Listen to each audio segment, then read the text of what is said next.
tackles and tinnies. I've been waiting for 15 minutes to crack that tin. Cheers to that. Yeah, waiting for Adam's potato internet from Tasmania. So he's now a part of the Spud squad, the SS squad. Hey, Chris's internet was fine, so we can't blame Tasmania. That's true. Just my house, apparently. Chris, as a pleasure, it's becoming a weekly thing, and I'm loving this because you're somewhat talking me out of my silly ideas and trades. But after last week, when we talk about that shortly, you could have done a better job. But Adam, fantastic to have you here, mate. How have you been? Yeah, been good. We were just talking about touch footy last night. I pulled up a bit sore. It was very wet and it was very cold, but it was fun. Yeah. So yeah, excited to talk some footy. Yeah, 6 degrees are not ideal for touch football comparatively to our 20 degrees perfect conditions on the Gold Coast. So, you bought your house up here, mate. Just waiting for you to move up now. Chris, you're not fine, surely. No, I was telling Adam yesterday, I was like when it was 6 degrees, I was like, I can't believe I paid to do this. To play touch footy. I can't believe I paid for it.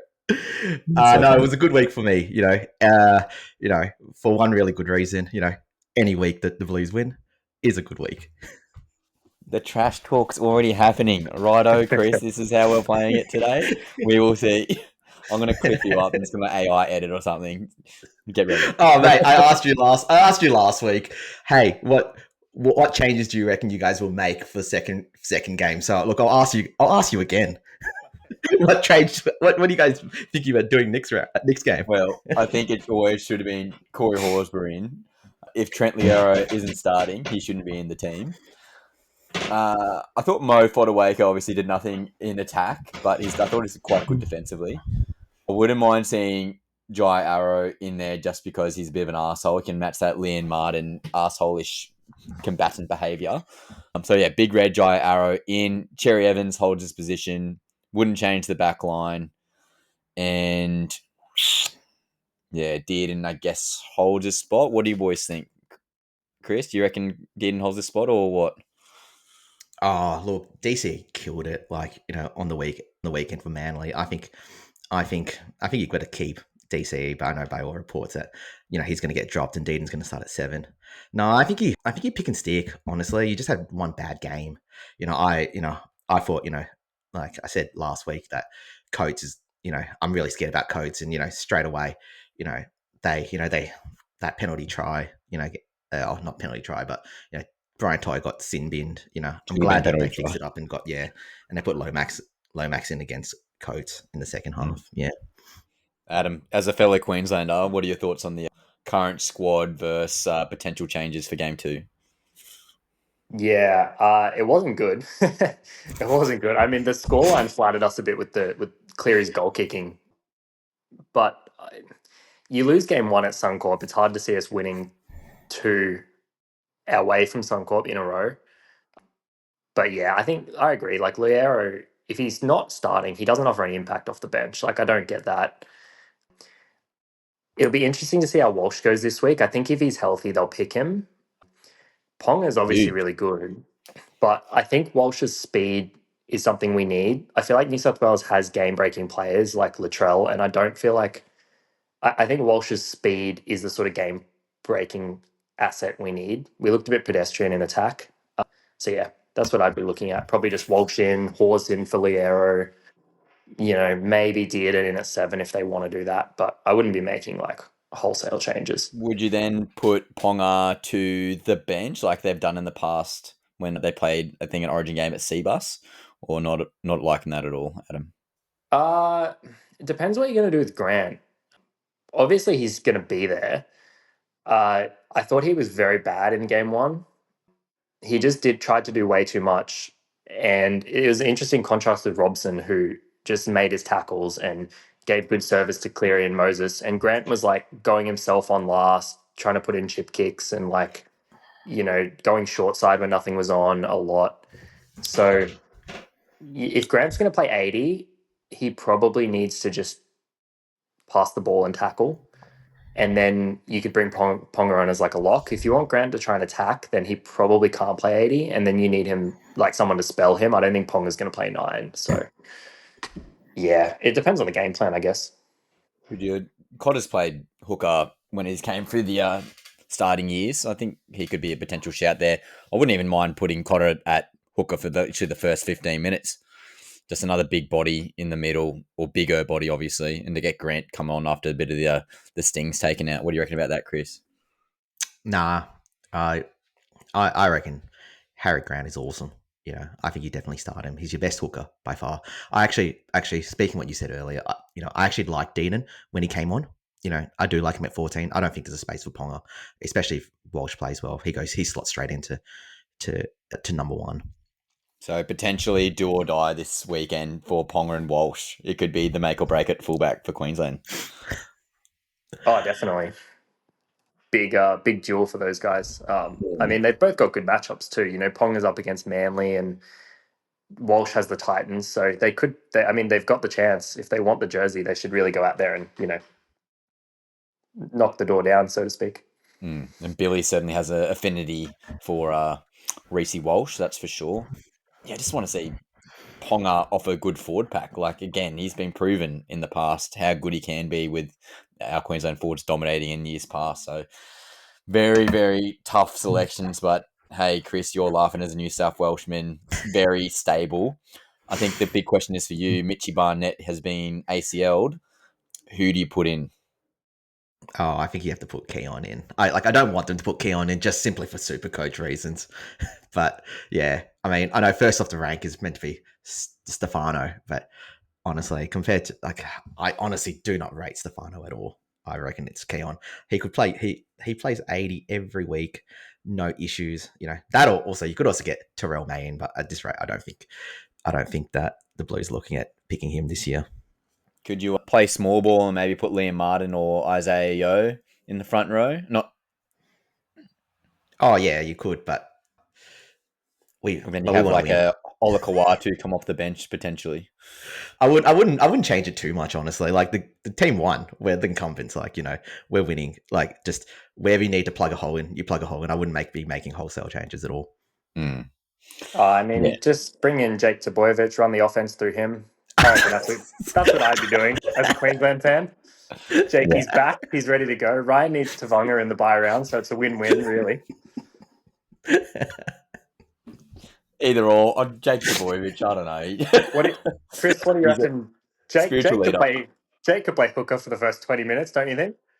Some disgusting crisp service. Absolutely.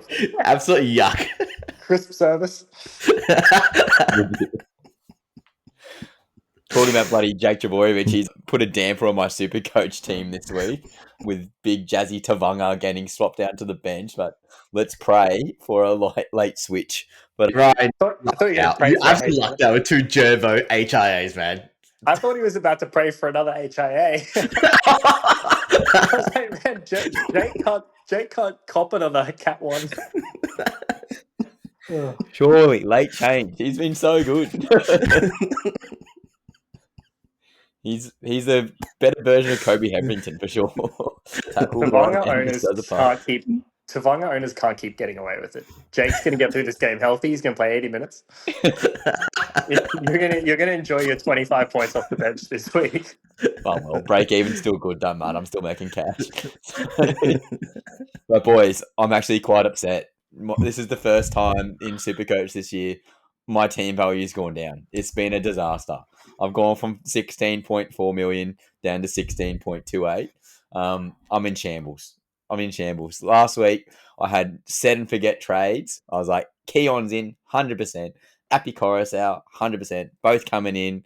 Loving these trades. Obviously, Appy's not going to be there around 15, but Keon, yeah, he's going to get that jewel. Everyone thought Keon was going to be a must-have. And then literally last minute, I'm at the Titans game. I've had literally one tin. And then I was like, bingo, let's go Cameron Munster. He's got a negative break even. He's going to be a pod. And it's literally pissing down on the Gold Coast. I'm like, yeah, doesn't matter. It's the bloody Gold Coast Titans. We've got bloody Tommy Weaver playing. We're going to absolutely get rolled. Next minute, Titans are winning the game, or the first half almost. And Cameron Munster, Jerome Hughes, Pappenhausen did absolutely nothing for me. So, absolute shambles, boys. Adam, how'd you go this week, mate? Obviously better than me. Yeah, I had a green arrow, which was nice. I went up 15 spots. So sitting at 17th overall, which is awesome. Pretty keen to keep climbing, hopefully. But yeah, no, I had a good week. Team value, I don't know if it went up or down. It's at about 16.5, so I think that's solid.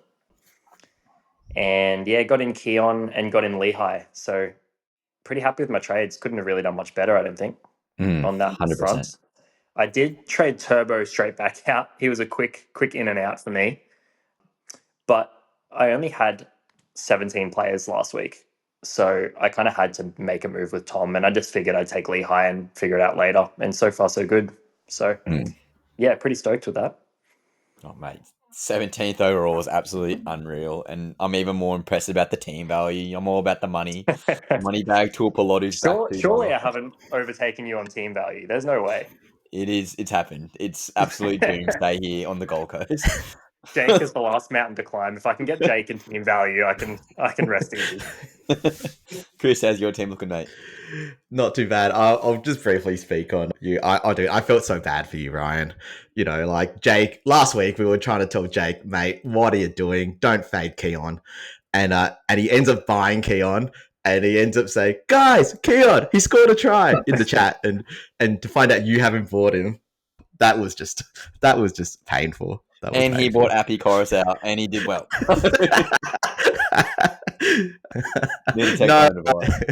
No, I scored 1238 this week. I thought I did okay actually, but I still dropped 218 spots to 16 17. So I'm just barely on the inner tips of the top 1%, about to drop out. Yeah, my team value is 16.2 as well. It's stagnated the last few weeks and it really hasn't moved, and probably reflects that mid-season slump I've found myself in. My trades were Payne Haas to Keon, and then also Tom Jenkins to Lomax. Like, I was happy with both trades. Like, simply just look, honestly, moving Jenkins on, it was just awesome this week for my mental health. Like, I just no longer feel anguish anymore when Casey McLuhan dummies and just goes himself during a 2-on-1 situation. Like, don't you think it's ironic that Lomax fell for the dummy? I also want to add that when Jenkins scored this week off that kick to McLean, I did note that McLean still refused to pass the ball to him.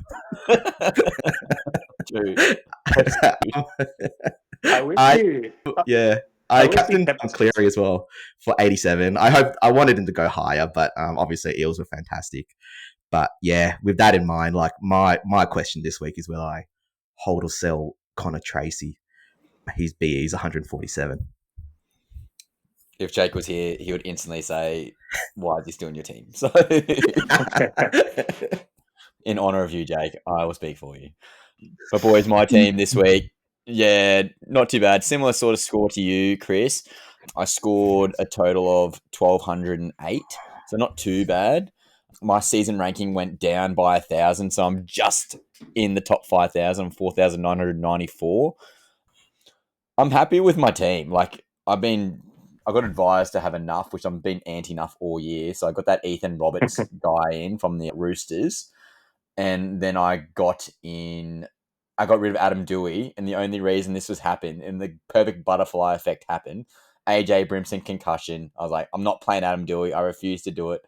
Adam Dewey out, Cam Munster in. And then obviously shit hit the fan. But yeah, what can you do? That's SuperCoach. But boys, I reckon we just tuck straight in. Players of interest and buys this week. Adam, who are you thinking, mate? Are you sitting down? I think I'm going to hold trades. I'm not doing anything. I've used a lot of trade. I mean, look, I'm coming 17th overall, so I think the burning of trades has been justified. But I think I'm just going to have to take my medicine this week. I have 18 players. The two worst ones are Starling and Hosking, who aren't great. One of them will probably drop out, but I don't really need to make a move this week. So I think I'm just going to take my medicine, cop a bad score or two, and reassess next week. I think there's a number of good buys, though. I mean, who are you guys looking at potentially? Where are you, Chris?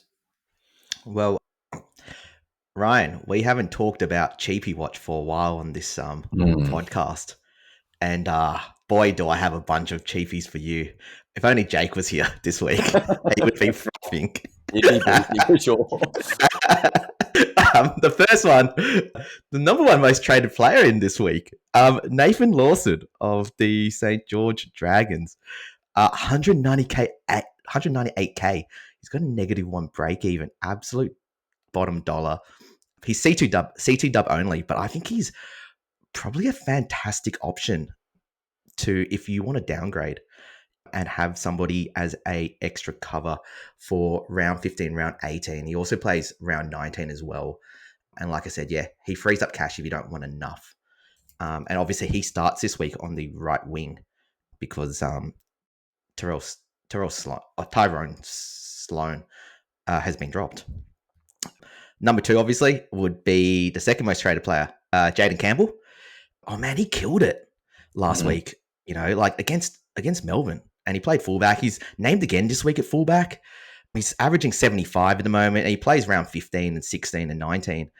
But he's got such a great draw, and he plays the Broncos, who are, you know, just in dire straits this week as well.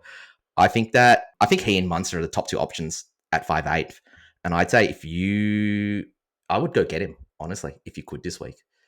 I don't have him this week, and I probably won't get him this week, only because I don't need him as a number. If I get him in, I'm going to have to drop one of the players I want to play as a reserve. Yeah, they're the top 2 looks this week. Huge. Well, I think the first question is, what is the longevity of Mr. Nathan Lawson on the wing? Do we know? Well, as Chris said, Sloane's been dropped for now. The thing is, if Val holds his Origin jersey, which, I mean, you never know, but there's a good chance that Lawson will just slot over to centre in those weeks anyway. Apparently he was played a bit of centre coming through as well. So you think he's got this week? He should be in the team 15 and 18 when Val is in Origin, theoretically. And then he might just keep the job over Sloan. So it's a little bit risky buying this week. If you're buying him, you're probably counting him as a potential nuff just in case. But I think there's a very good chance he's playing 15, he's playing 18, and then he could just play well, keep the job, and, you know, he's fine to just sit there at 7th centre wing. So normally I would say, you know, not to go early on him, and like I'm not going to because I don't have to. But if it's important to fund another trade, it's not the worst idea. Funnily enough, Val Holmes is actually my sneaky pod buy suggestion this week, actually. Like, I mean, there's talk that he could miss Origin, you know, especially if Talangi and Cobo, you know, take his spot on the wing. And that's huge because obviously he plays round 15, but he plays Dolphins this week, then Sharks, and then Para. Like, he misses round 16, and his floor is so good still. Like, his lowest score this year has been 40, and then 58, and he's only scored 3 tries. So I think he hasn't scored any in the last 3 weeks, so he's due technically. If you think he's not going to make Origin, I can't imagine people hopping on him. Yeah. I mean, the issue, Chris, is just that he misses round 16, which is going to be a really hard round. Yeah, and also, like, I know the Sharks were terrible against the Roosters in the last major bye round, but they don't have any Origin players really. So, like, Dragons up against the full strength Sharks, like, I'm not sure I'd even really want Val that desperately for that matchup. So it's like, if you buy this week, you're running the Origin risk, and even if he doesn't make Origin, you're getting Sharks and then buy. I think it's more like if he misses Origin, he becomes a really good round 17 buy. Because I think they might have had all their buys by that point too. Because they had an early season one, they missed round 12, and then they've got the 16. So yeah, like round 17, he'd play every week after that. Yeah. So I'd probably just wait and see. Yeah. What about Heath Mason, boys? He's been pretty highly bought in this week too. He's 4.6% bought. About 2,900 people are bringing him in on my screen. What are our thoughts on Heath Mason? Fullback only, could potentially get dual depending on if he keeps his spot. More than likely would be a utility when Latu Fanu comes. What are your thoughts as a Tigers fan, Chris? Oh, he's got just trap written all over him. Latu Fanu's been named at 14 this week. I wouldn't touch him, especially at fullback. Like, you've only got 3 slots there. If you're interested, however, in a Tigers chiefy, Tony Sakar, he's at 241k and he's got a break in 22 and he scored 36 last week. He's interesting because he got named this week at right edge because of the Alex Trial HIA. And I think there was rumors that like Alex Seyfarth was going to move into the middle anyways, and Sakar was going to probably like to play. So that he's only 2RF, so he's not a dual, and he doesn't provide coverage for round 15. But that's possible 80 minutes and a great downgrade option. Yeah, instead. I definitely got a couple of mid-range option. Adam's been on my back for the past couple of weeks trying to get rid of some of the cash in my middies. Mid-city. Upgrade. Mid-city. Yeah, mid-city for sure. I'm already scared. I've got one enough. I don't need two more on my team. But boys, what about Lehigh Hopewadi? So could have pulled the trigger 2 weeks ago. Adam, you pulled the trigger last week. He's got a negative 16 break even currently at 676k. Is he a buy? Adam, we'll start with you, mate. I think he's definitely a buy if you can get him without breaking your team. You know, like I wouldn't be using 2 trades to get him if that's what it took. This week at fullback is great for him. I mean, we saw last week, like he got 107. It's not like he had 3 try assists and a try. He had some attack, but it was like 50 plus in base, essentially. So he should score well this week at fullback. Round 15, Turbo's probably back, but then he's on the wing against the Titan side that we're missing Tino and Fodawaker and Fermor. So that 2 weeks, he's going to make some money. He could pump out 2 big scores. Again, round 16 becomes an issue. It's going to be a tough week, like with Manly on the bye. But then after that, they've got the Tigers at Four Pines Park and they've got Souths at Four Pines Park. So it's lined up pretty well. He's got 4 good matchups basically and 1 bye.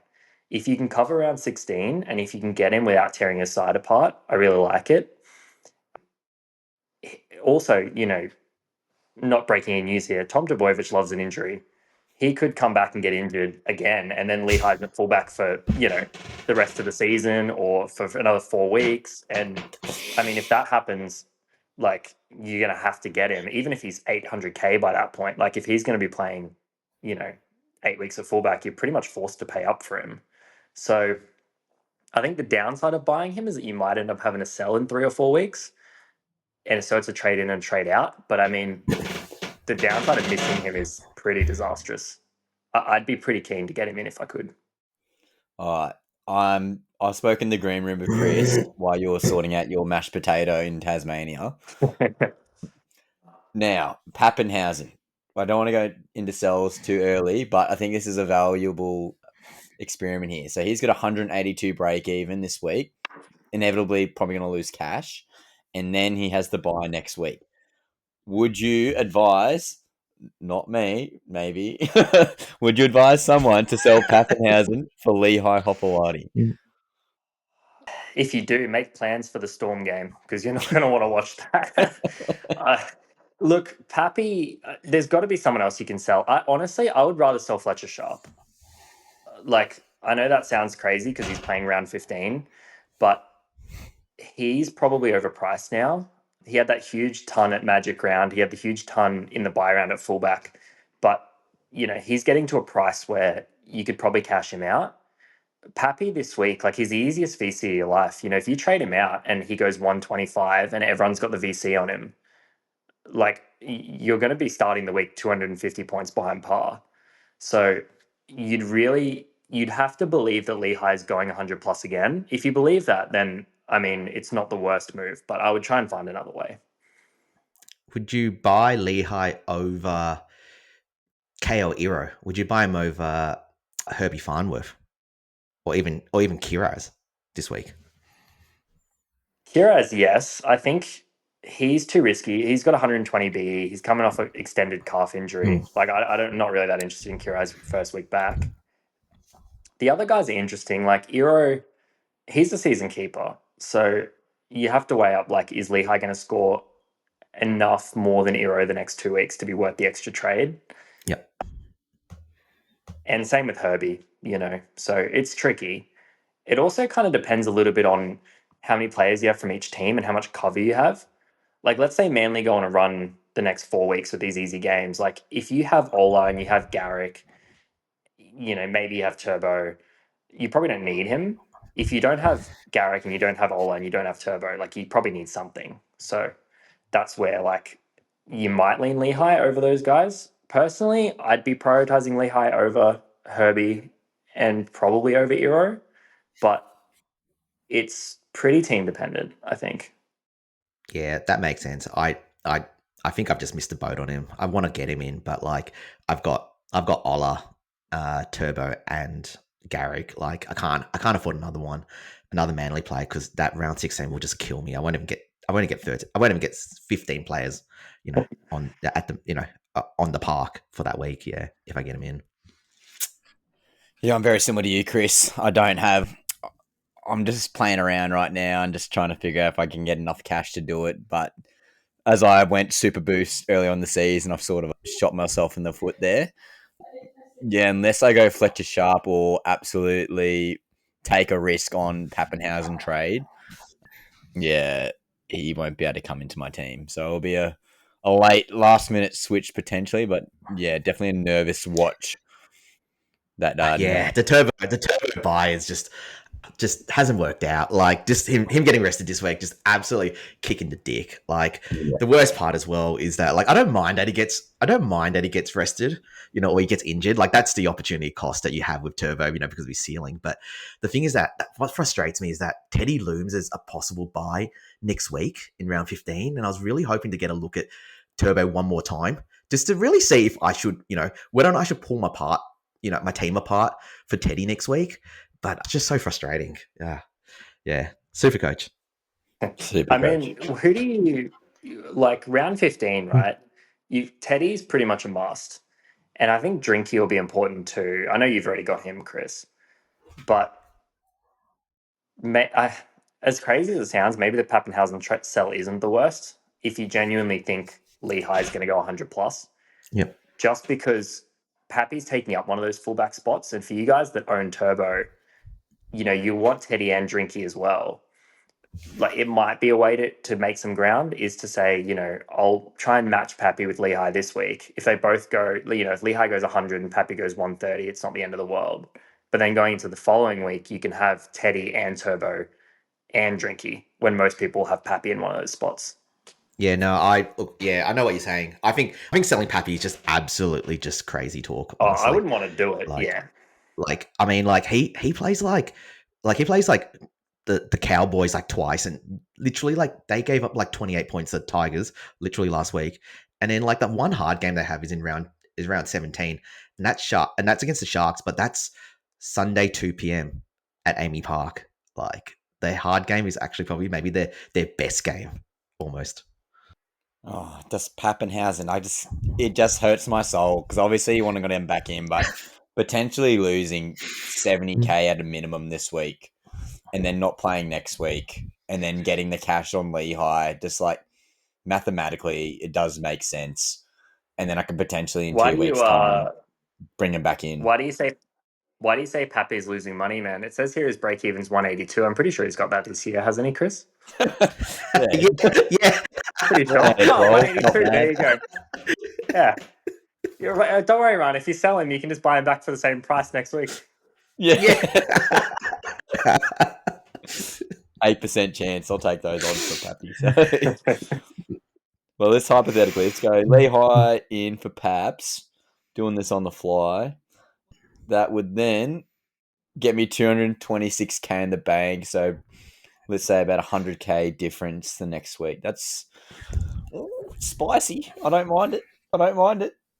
It gives me 220K now. It just depends on who you want to get next week, really. If you've got somebody in plan, it could be worth it. Yeah. Because I want to get either rid of Hosking or Katoga next week.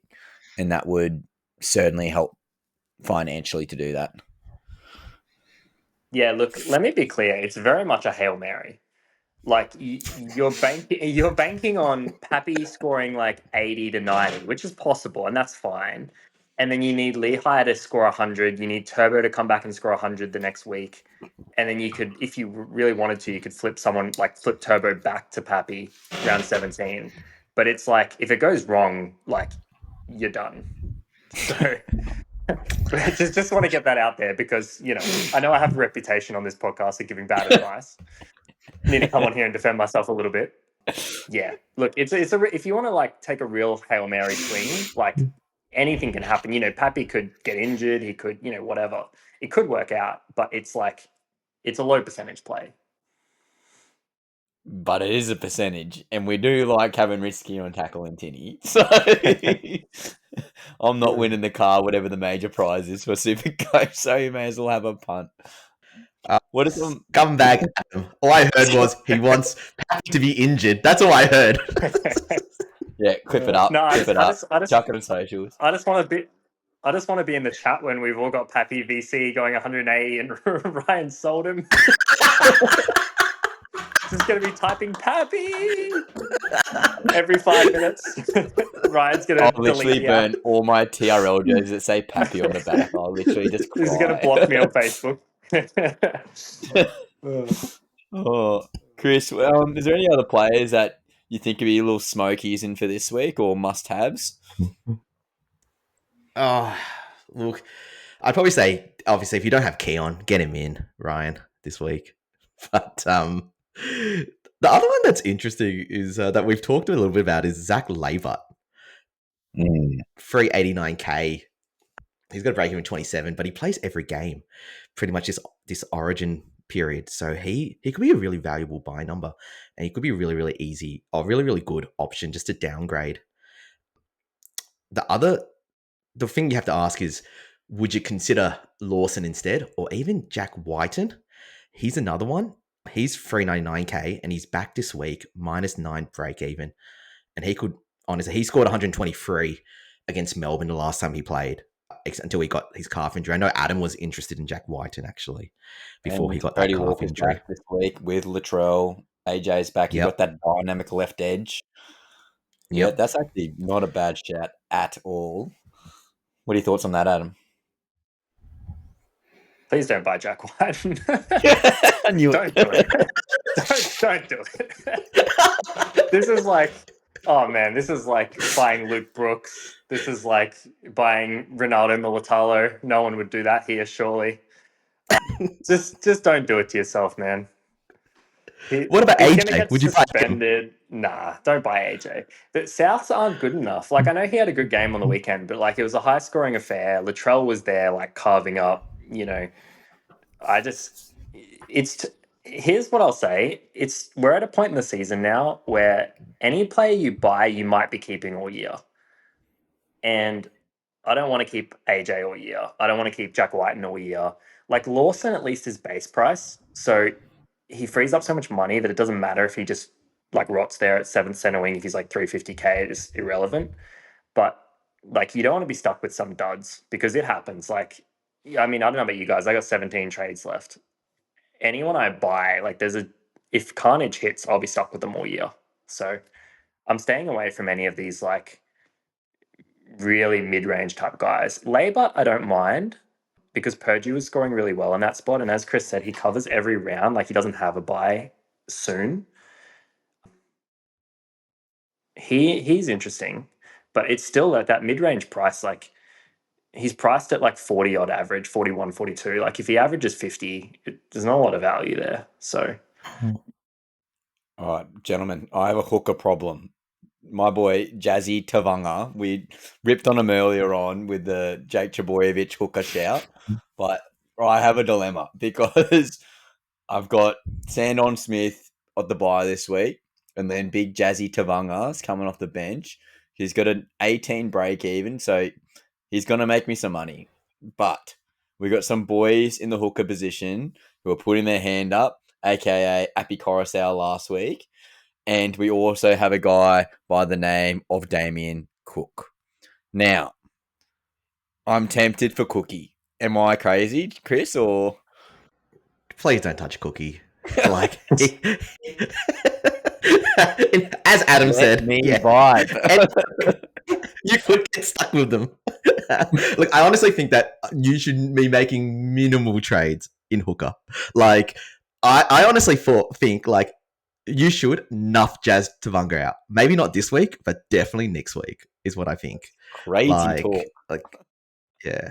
Like, no, seriously, even this week, because this week is a free VC loop for you because you got Sandon Smith. If you nuff out Jazz Tavanga, now you got extra money.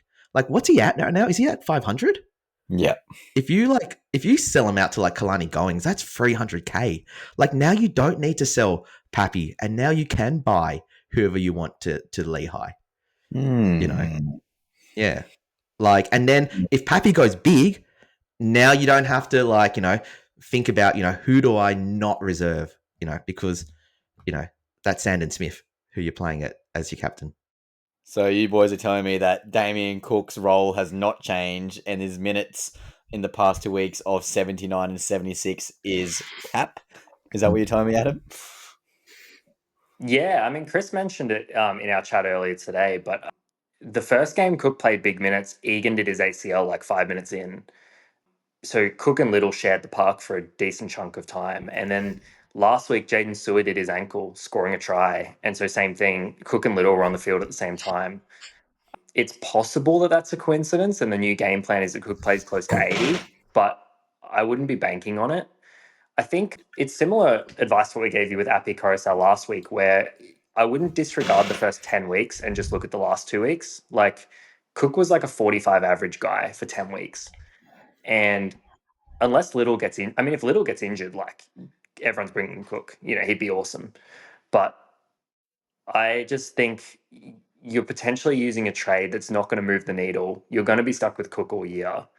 And basically, unless Little gets injured, it's not going to work out. So I wouldn't do it. I agree with Chris. I think you just nuff out. Like, you don't have to nuff out Jazz this week. I'd be nuffing him out eventually. Honestly, I would be starting Sandon over Tavanga and using a free loop.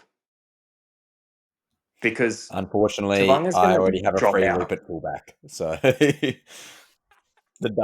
double free loop is not ideal. Oh man, what's happened? What have we been doing, Chris? We haven't been giving good enough advice. How have you ended up like this? Mate, it was literally, I could have got fucking drink water or could have got Ponga. I was like, Ponga's the man. He's due next minute. So Yeah, it's been a disaster. But also, speaking of Appy as well, like, like he wasn't even, like, I don't even think this year he's a buy even with the goal kicking, if I'm being perfectly honest. So yeah, without the goal kicking, he's definitely not, like, you can't. Yeah, I know he scored 69 this week, and I know he scored like 100 plus the week before, but like, I think that's not going to happen. That's far from between. Are you saying, as a loyal Tigers fan, Appy Coruscant's overrated? Is that what you're saying? No, I'm just saying he's not good at he's not good for SuperCoach if you want to score well. That's all. I think he's the best hooker in the comp. Just not good for SuperCoach. Fair. Okay, I understand. I'm just sad. So you reckon when the Manly buy comes, Jazz Tavanga nuffed out 2 weeks time? 100%. Like, it's. I think sometimes people get really caught up on team value, but what really matters is how much money you have in your 18. There's no point having 6 guys on your bench worth 450 to 500k because that money is not scoring you points. You need some depth and you need some guys making money on the bench. And like, Jazz has been awesome. Like, he was such a good buy.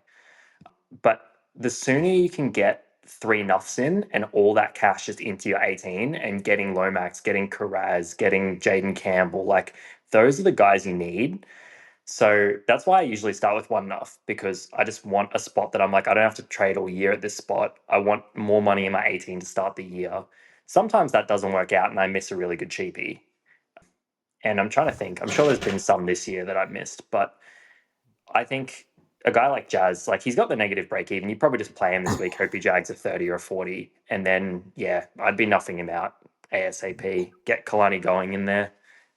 Play Sandon. Sandon's a play every week. I reckon he's going to keep the goals, honestly. Like, he's kicking at like 90%. Yep. So when Sam Walker comes back, like, he's back off an ACL. Does he really need the extra load of goal kicking? Like, I wouldn't be putting that burden on him. And he's not even a great goal kicker anyway. So for you, I think you just run Sandon at 9, put Going there, and then maybe later you trade a 2RF to like Watson or Grant if you want to. But if Sandon's doing a job, like I'd just sit with that. Yeah, fair. Yeah, I would agree with Adam as well. Yeah. Like this week, like my last reserve that I have to pick is one out of Horsburgh, Hosking, Nikra, and like Hamish Stewart. Like I wish like I'd nuffed one of them out way earlier, and then I could have upgraded one of these guys to something like a Eli Katoa, like a Jaden Campbell, some of that, and I'd be playing with a way better 17. Like it's just so frustrating. And now I have to pay like mid-range roulette kind of. Yeah. Yeah, no, fair call. That makes sense. Definitely a strategy moving on forward, but annoying. But there was one other guy that popped off on the weekend, and he was probably my biggest regret of the whole entire year. He's a Cowboys player, and his name is Jackson Purdue. So at the start of the year, did absolute jack all. I got absolutely screwed over by the Cowboys. I was like, nah, that cheap Tom Duffy, was it? The halfback? Yeah. Yes. Yeah, Duffy screwed me over. Gone. Had Purdue, Toya, had Tamale, had all the cheapy center wings. I was like, who do I keep? Who do I keep? Kept Tamale, kept Shigasaki, got rid of Toya, got rid of Purdue, and both those blokes absolutely popped off. But Purdue has now gone into a 5'8" role, meaning he's going to get more ball. He's actually in his natural position. He does play round 15. I personally can't do this, but for the listeners out there, what do we think of Jackson Purdue as a potential buy at either 5'8" or centre wing? Chris, start with you, mate. Well, like I don't I don't like him at 5'8", admittedly. I like him a lot more on the left wing. Sorry, on in left center. But, you know, even though he did admittedly score last week 101, but you got to remember that the week before at 5'8", he also scored 27. Yeah, I don't I don't dislike him as a buy. Like if you don't like Zach Labour and you have the money, like Jackson Purdue gives you an extra number every week. You know, from like for this entire Origin, and I don't think they have a buy again for the rest of the year until 27. I think actually is it even 27? I don't know. Anyways, it doesn't matter. But yeah, no, I don't think that it's necessarily a bad buy, but I don't think you do it. Yeah, at 600, what is rank? Yeah, I actually thought you were going to talk about Luke Metcalf when you said a guy that you sold early this year and rage traded out. Another That's guy. what I actually thought. Another guy. Too many raid trades. Nico Hines for fucking, what's his name, Jerome Hughes. That's also been an L. Plenty of L's here on tackles and Tinnies. So, Adam, what are your thoughts, mate? On Purdue. Yeah. Yeah. I was just having a look at, so Chris rightfully said he scored 27 his first week at 5'8". I was just having a look. So that week at 5'8", no attack scores 27, right? Last week he scored 101. If you take out all of his attack, he scored 34. So you're essentially paying 600K for a guy with like 30 base, which means, you know, he's going to need 40 attack a week, like 2 try assists or a try and a try assist every week just to like hit that value. The good thing is his break even's actually not low because of that 27. It's like 60. So it's actually 70. So he's playing the Storm in Melbourne with a 70 break even. There's really no urgency there. I'd get a look at him. Look, if he comes out and he looks awesome again, he scores another 100, he's got a negative break even, like probably a lot of people will be jumping on. He's similar to Fletcher Sharp in a way where he just kind of good support player. He runs, he's fast, he supports line breaks, he, you know, will sort of jag attack through the middle with his speed. He just doesn't quite have the tackle busts and offloads that Sharp seems to get. So I wouldn't be buying him this week, definitely. He's one to watch. I do just worry he's really attack reliant, and you're not going to play the Tigers at home with 2 sin bins every week. So I'm not that keen on him. I think if you have him, you probably hold for now. But yeah, I think that score could end up being a bit of an outlier, potentially. Yeah, a similar comparison, actually. A very similar play, actually, to Jackson Purdue, actually, funnily enough, is Cam Munster, I find. But the reason why I like Cam and I don't like I don't like Jackson is because Cam often puts that that ball up to Xavier Coates and he gets that try assist easy, and that's where he gets a lot of that attack. But whereas Jackson Purdue on the Cowboys, it's always Drinky who puts that bomb up on that fifth. So if anybody gets any of those fifth play kick assists, it's going to be Drinky and it's not Jackson Purdue. Yeah. He's better being the recipient than the maker. Yeah. Nice, fair call. Just one to look at too, but obviously a lot of people would, if he's in your team, you probably had him from the very start of the year. But I tricked you because there's actually one more guy I want to talk about, particularly. It is the money man, Christian Tuipulotu. He's back. He's back on the wing, the money man. What are we thoughts? Is it too risky coming back from his hamstring injury? Adam, what are we thinking? Yeah, you know me, man. I hate a hamstring. So get a look at him. Like, it's similar issue with Lawson. Like, firstly, I would just pick Lawson. He's like 500k cheaper or 400k cheaper. But it's like, even if you get him now, he plays the Sharks in the major buy round, and then he's got a buy after that. So I don't think you're getting good value in the next 3 weeks anyway. And you're also taking on that hamstring injury risk. I don't see much point right now. He's one to watch. Like, when he's played, he's been awesome, and so is Gutho. And I know Jake will be praying for a few Gutho to Tui try assists this week. Thanks. But nah, I wouldn't be doing it right now. Yeah.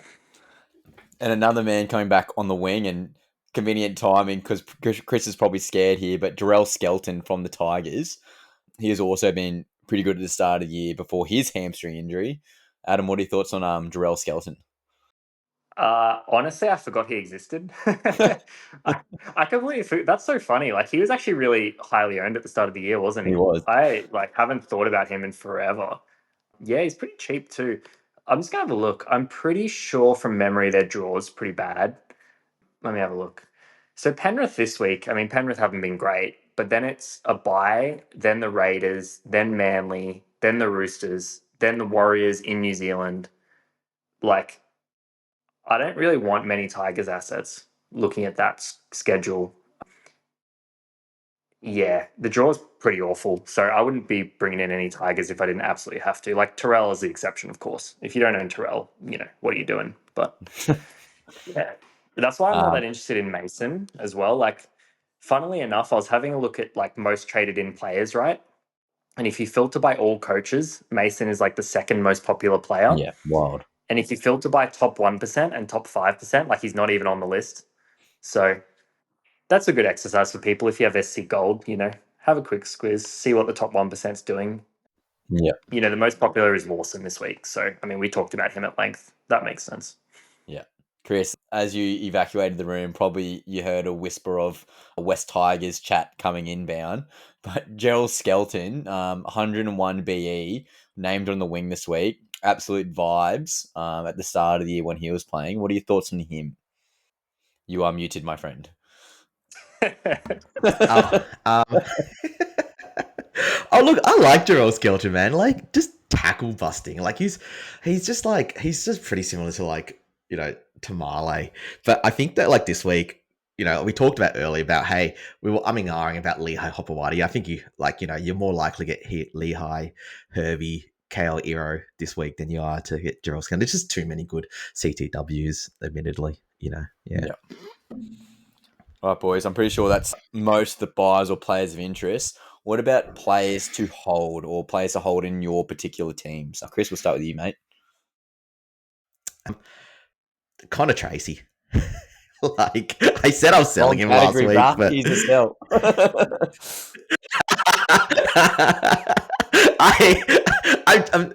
I'm just trying not to look at that break even, man. Like I just he plays Para this week, and then Souths, and then Penrith, and then Broncos in round 18 against like a depleted Broncos without Haas and Carrigan and hopefully Walsh. I feel so much safer now that like Kiraz is back. Like, there'll be a lot more better go forward from the back, and then obviously Tracy's there to pick up Kiraz's offload, and then they're also probably going to more likely to go right, which is like Tracy's pet sweep play. Like, the other person that I would also talk about holding would be Drinkwater. Just don't look at that BE of 181. Like, his foul book buy coverage. and also on my team. Like, we talk about him every week as a hold, Ryan. But Jerome Hughes, let's hold him. Let's hold him again. I'm not trading him. Surely, I'm not going back to Nico. I'm going to bloody Jerome Luai before I go to Nico Hines. I must admit, I am secretly thinking I might have to, buy Nico next week. Strong. Like, I really don't want to. He's strong. Okay. I can make plans for Tuesday next week. Oh, sorry, Tuesday in 2 weeks, because you guys aren't going to invite me on the pod after Nico's 150 in the buy round. I'm not going to get an invite. You're not going to want me on here bragging about my Nico 150 versus the Dragons without their Origin players. Has he scored 150 this year, Adam? No comment. that doesn't suit my narrative, Chris. You bloody Nico Hines loyalist. Adam, what do you thoughts on some of the Connor Tracy chat? Would you hold him, or would you look to more of a sell? It's really hard. I think if you can get him to like a proper gun, I'd probably just do it. Like, it sucks to have bought him for a couple of 20s. But if you got the money to turn him into Lehigh or Eero or Kiraz or Lomax, whoever, like, I just jump ship now.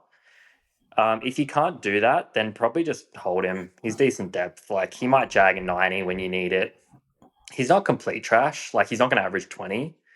Power is actually kind of good now, which is weird. Like, they've been solid for a few weeks. I mean, they really hurt us with Turbo on the buy round. They did a good job against Penrith. So I've actually started to look at them more as a medium matchup, not an easy one. But their buy rounds is like Souths without Origin players and Broncos without Origin players or something like that. So yeah, I don't know. I mean, Chris, if you can get him to someone good, I'd do that. But if not, maybe just go down with the ship. Yeah, fine. Food for thought. Yeah, I mean, drinking is an interesting. The Titanic sub, it's going to explode. Drinky's an interesting one, like kind of similar to Pappy, except I don't think he's going to score well this week. So, like, if any Drinky owners were like, maybe I go to Lehigh for 1 week and then I trade like Toya or something back to Drinky, like, I don't mind that.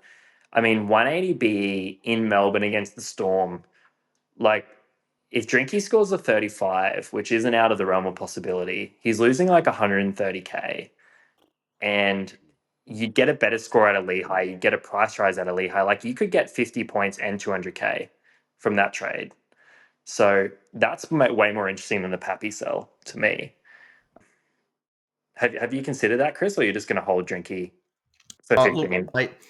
I honestly haven't even. I did think about it just for a moment, only because he's like number 10 most sold in the top 10% this week. Like, but I don't have enough players otherwise for 15, 16, 18. And so I was like, I don't think I can afford it. That's the same reason why I'm holding Connor Tracy, because he plays 15, 18, 19. It's such great buy coverage. It's such great buy coverage. But you're right in the sense that, I think a lot of it has to do with just the fact that I'm stuck with Turbo at the moment at fullback. Like, and I've gone this far, and I feel like there's a lot of players where I've gone this far, and I've got to just keep them in a sense. And if I trade out, the issue is that if I trade out Drinky this week, I need to think about who I trade in for, who I buy it, or I trade out next week to buy in Teddy, possibly, if I do need to.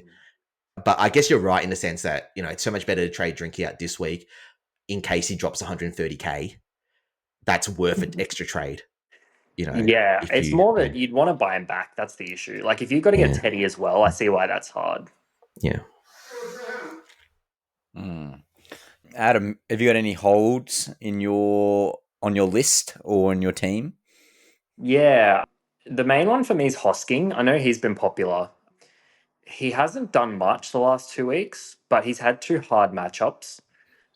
So I'm going to give him another week. Look, I wouldn't knock anyone moving him on. Like, if you can trade him to like Eli Katoa or like someone that's a genuine gun, or even like a center wing via Lucas or something. I don't mind it. I just need to save some trades. So for me, I'm going to hold this week, see what he does. He's been a pretty good attacking player in the past, and like they're playing South this week. So, if he crashes over for a try, suddenly he's scoring 80 plus and it looks pretty good. So I'm going to hold him, but that's just because I'm trying to save trades. Rest of my team's looking pretty solid. So, yeah, I don't really have many other decisions to make, fortunately, for once.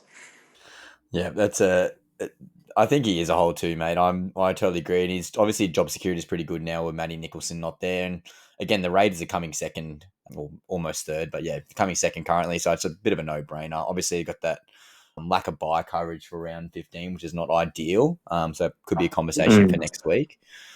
Yeah. But yeah, I think, he has too much upside. I've traded him twice this year, technically, because I had him at the very start. But yeah, that negative 83, that break even of 83, probably not going to hit that, but I don't expect him to lose too much cash at all. So yeah, we'll see about that one. Regarding my team, probably the biggest one that I have would be potentially the Pappenhausen hold, I guess you could say. He's definitely teetering to a sell just for that 2-week play, but as you guys spoke about in length about the North Queensland Cowboys, definitely potential to go 180 again. So that's scaring me. But yeah, in regards to holds, I haven't really got too much to speak about. I've held Payne Haas the entire time. I don't have that luxury of trading him out with the amount of trades I've been using. So for me, I guess my number one hold, if you've held him this far, I guess it would be Payne Haas. Boys, I think we just go straight into sells. Who are we selling? Adam, we'll start with you, mate. Not this week because I'm trying to be sensible, but Toya, I think he's a very obvious sell. He's done his job. He's made money. I don't know what the break even is. I'm assuming it's like 70 odd. It'd be high on the highish end, 86. So yeah, Toya's definitely a sell. The only reason I'm waiting is that I want to make sure whoever I buy actually plays the round I need. Like I don't want to buy someone this week and risk them get injured and then they're not available next week when I actually need them. So, but he's clearly a sell. I mean, he's peaked. He's not a keeper. Like you can move him on pretty comfortably. Horse is an interesting one. You'd think he'd have to be in the origin frame. His scoring's dropped off a little bit. He was named at lock this week, but I think that's just because it's a milestone game for Josh Papali'i, and I think they want him starting for that. I don't think it's a permanent move. So yeah, they're probably two that I think it's pretty safe to sell. And especially for Horse, he doesn't play round 19, and round 19 shaping up to be a really hard round because the teams on the bye are Manly, Souths, and Canberra. And a lot of us have KK. And then heaps of Manly players are popular, Garrick, Olakawatu, Lehigh, Turbo. And then the Raiders have Tarpanay, Horse, Hosking, Starling, Tamale.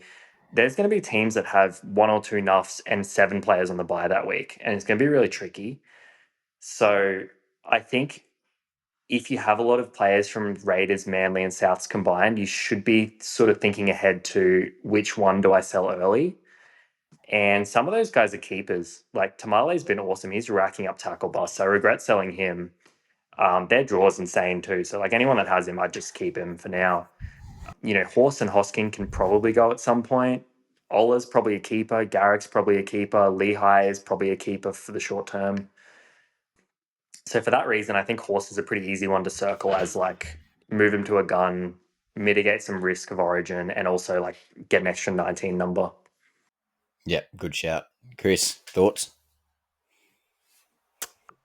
Adam, given that, actually, Ryan, do you have Horse still?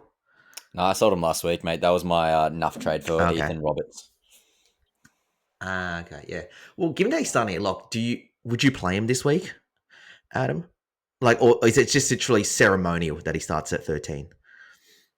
Yeah, like Ricky Stewart seems to be pretty aware of these milestones. Like, I don't know if you guys remember a few years ago, Jared Croker was up for his 300th game and they actually rested him the game before so he could play 300 at home. And then they got absolutely killed in that game, which was a bit embarrassing for them. But yeah, I don't know if it's necessarily going to change his minutes output or his role very much. Like, whether it's Smithies or whoever coming on, like I assume he's going to play similar minutes. I mean, his minutes vary a little bit. I wouldn't play him just for that reason because you might be disappointed. Yep. Well, yeah, no, Adam's talked about the main guys in terms of selling. The other one, would be Isaiah Ongi. So anybody's holding him, I think he's pretty much peaked at 562. Like the last 3 rounds, he's averaged 60.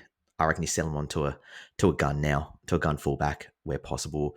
The interesting one actually this week that I also thought about was Cam Munster at 746. He's got a break of 104. Like his Not gonna be 138 able to do it. drops out. But the 101 stays against the Sharks stays. Like you could, if you wanted to make one trade for Jaden Campbell and you wanted to make some money, you could trade him to Jaden Campbell in the one go. Thoughts? Nah, can't do it. Traded him last week. Next question. Yep. I mean, I said this to you when you were buying Monster. I was like, this was before last week. You're like, I think I might buy Monster. And I was like, man, I might sell Monster in 2 weeks. Yeah, no. And I still might. I tried to warn you. You did. Yeah. A way to make money is to sell high on these guys. And we've seen a few players this year hit a peak and then lose it very quickly. I mean, obviously, Drinky's been a bit of a yo-yo in terms of his price this year. And there's a few guys, I mean, just look at my team, there's a few guys like Sharp could easily be a sell high when that big score rolls out. Munster, as you said, the 100's going to roll out. Maybe he gets another big 100 this week and then it changes the equation. But he's going to be like, 750K. That's a big price for him. Cleary's going to be over 800K. I mean, Haas, we already did this, Chris. We cashed out before last week. Yeah. Because we just figured he couldn't maintain a 90 average price with the extra load of Origin. It's scary trading a big gun like that, but sometimes you get similar enough points from someone else anyway.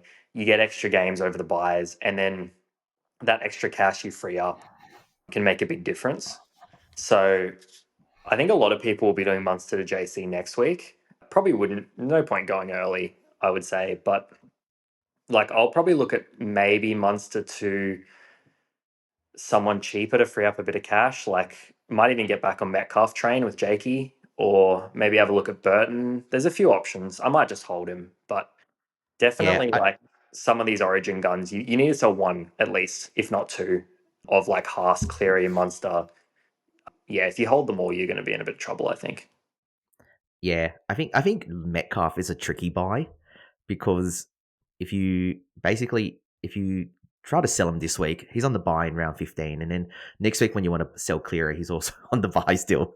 So it's really hard to buy him, really. Yeah, But the other one that's interesting was Ruben Garrick. He hit 800 a while ago, and now he's at 580. It's insane.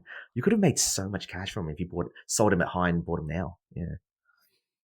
Oh, funnily enough, preseason, I actually had a look at the draw in advance because I know Ryan was Ryan was talking about not starting with Garrick, and I basically forced him to start with Garrick. I was like, I remember with Garrick. Yeah.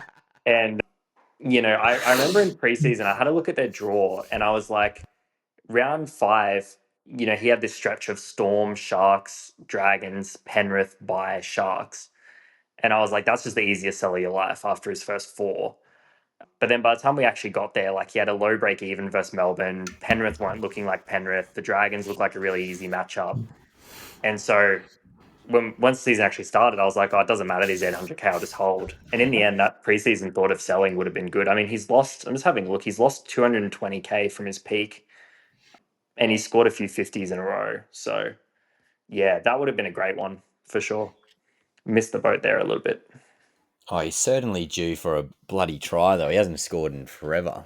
One try and he's back up to 80 points. So, yeah, it's been extremely, extremely frustrating as a owner. And obviously the Turbo stats with Olakawar too. But I swear, every time Turbo plays, Garrick does play better. So, yeah, we'll see. Any other points, Chris, you want to bring up?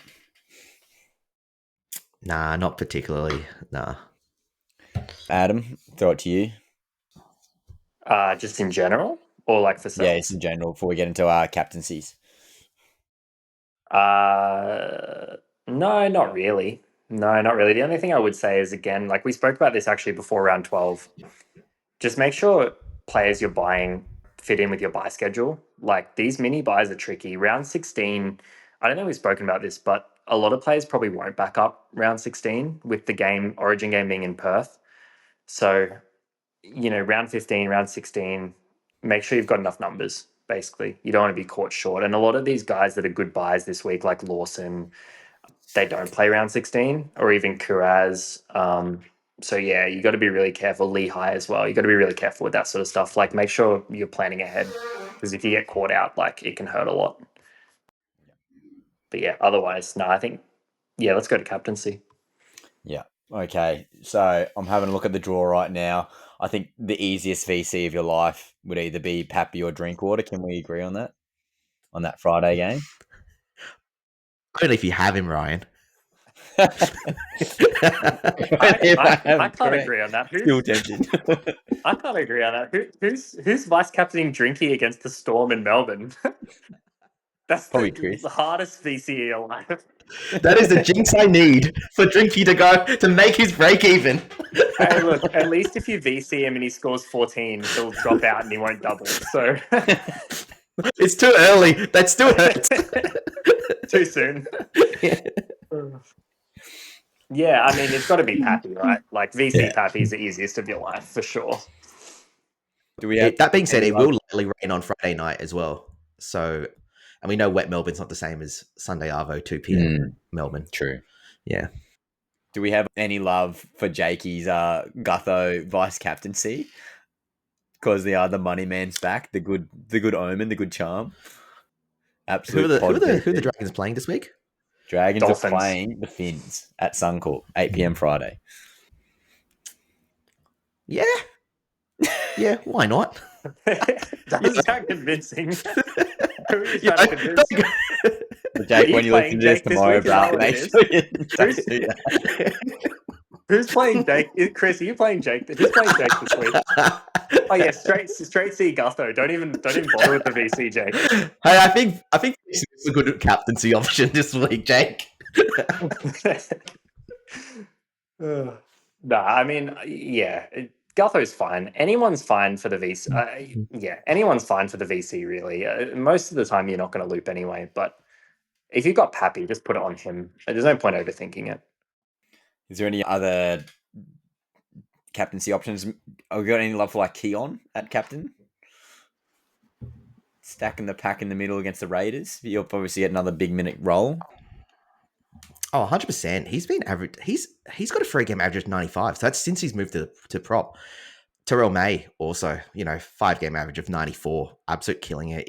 If Pappy goes poorly and you don't, and you don't try and you just want to go safe, just go Dem.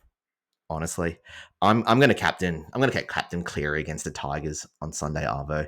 It's also a dry game. Like he's due to go big. I just hate his role, obviously, a little bit. He keeps getting TCs. He keeps going up by 8s. He gets a try contribution, then he gets a goal. Like I'd like him to go up by 24, instead of by 8. Yeah. What are you thinking, Ryan? Yeah, look, I'm the same as Chris. I think with a captaincy, like, obviously the simplest thing is just captain who you think is going to score the most points. But there is an element of, like, game theory to it in terms of risk management and also picking spots to try and get an advantage. And I just don't think this is the week to do that. I just think VC Pappy, and then I'm either going to see Terrell or see Cleary. See how I feel on the day. But I just don't see enough upside in anyone else to risk taking on those guys. If Pappy goes 150 and you've got nothing on him, like everyone's going to have the VC on him. You just go with the pack there. And then for captaincy, like, Terrell's going to get you 80 to 100 in base. And Cleary's going to get you either 60 if he gets 2 TCs or 130 if he gets 2 try assists, 3 try assists. Like Chris said, he's been a bit of a TC merchant lately. But even saying that, I mean, he got 87 with TCs and goals and other stuff, 40-20, forced dropouts. He still finds a way to points. So probably just going to straight bat this week. I don't think it's a week to try and get a big advantage from the captaincy. And then there'll be chances in the future to really take a big swing, I think. Yeah, I reckon Adam, that's you're not confident in your useful. boy. Yeah. Adam, you're not confident in your boy Nico. No, not this week. I'll tell you what. Round 15 versus the Dragons, he might have something on him. We'll see how we go. But nah, not against the Warriors. The Warriors are pretty solid. And they came off a game last week where they conceded a lot of points. I'm sure they wouldn't be that thrilled with, conceding some points to Souths. So, yeah.